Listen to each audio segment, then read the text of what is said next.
Good evening, and welcome to the AJP Northeast Asia market close.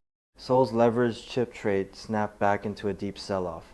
Tokyo absorbed a stronger yen shock, and Shanghai's artificial intelligence leaders proved comparatively resilient. All three markets fell, but not for the same reason or with the same force. Korea was the outlier. After Friday's record rebound, the KOSPI lost more than 5% as Samsung Electronics and SK hynix again moved with the market's leveraged semiconductor positions. Japan fell about 1% after joint U.S. Japan intervention drove the yen sharply higher and pressured exporters. Shanghai was currently down only about 0.5%, even after a private survey showed Chinese factory growth slowing to a 4-month low. The clearest comparison came inside artificial intelligence hardware.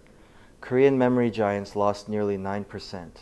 Japan's chip testing leader fell about 3%, while China's leading optical component makers slipped only slightly. The KOSPI closed down about 5.4% at around 6,242, giving back part of Friday's 17.9% surge. The reversal kept the focus on leverage rather than a sudden change in chip earnings. Assets in leveraged exchange-traded funds tied to Samsung Electronics and SK hynix have fallen sharply from their June peak, magnifying both rallies and declines. Samsung Electronics dropped about 9.1% to around 238,500 won, or about $165 at roughly 1,442 won to the dollar. SK hynix fell about 8.7% to around 1,569,000 won, or about $1,088. Together, the two heavyweights turned a chip correction into an index-level event. But selling was not indiscriminate. Samsung Electromechanics rose about 3.4% to around 1,181,000 won, or about $819. The divergence itself was a story. A major electronics supplier gained while Korea's dominant memory names collapsed. The Shanghai Composite was currently down about 0.6% at around 3,811. The decline was restrained compared with Seoul, but China's macro signal weakened. A private manufacturing purchasing managers index eased to 50.9 in July from 51.7, its slowest expansion in 4 months, while the official survey had already shown factory activity contracting. Beijing has promised more spending on approved infrastructure projects, but not a broad stimulus reset.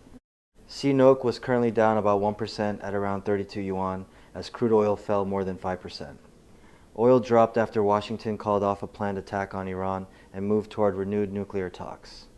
China's AI hardware shares held up better. Zhongji Innolite was down only about 0.3% at around 900 yuan, while Eoptolink fell about 1.1% to around 392 yuan. Their limited decline suggested consolidation rather than the leveraged liquidation visible in Korea. The Nikkei 225 closed down about 1.1% at around 63,671 as the yen strengthened sharply following rare joint intervention by the United States and Japan. The dollar moved from above 160 yen at Friday's Tokyo close toward 157 yen on Monday, cutting the currency advantage enjoyed by exporters and pressuring electronics and automobile shares. Advantest, a major semiconductor testing equipment supplier, fell about 3.1% to around 31,490 yen. That connected Tokyo to the regional chip correction, but the wider tape was more selective. SoftBank Group rose about 2.7% to around 5,403 yen, despite its global AI exposure, while fast retailing gained about 1.3% to around 79,170 yen. Their advances limited the Nikkei's decline and showed that the stronger yen did not produce a uniform retreat across Japanese heavyweights. The common headline was lower stocks, but each market exposed a different vulnerability. Korea remained trapped in a leverage-driven chip unwind.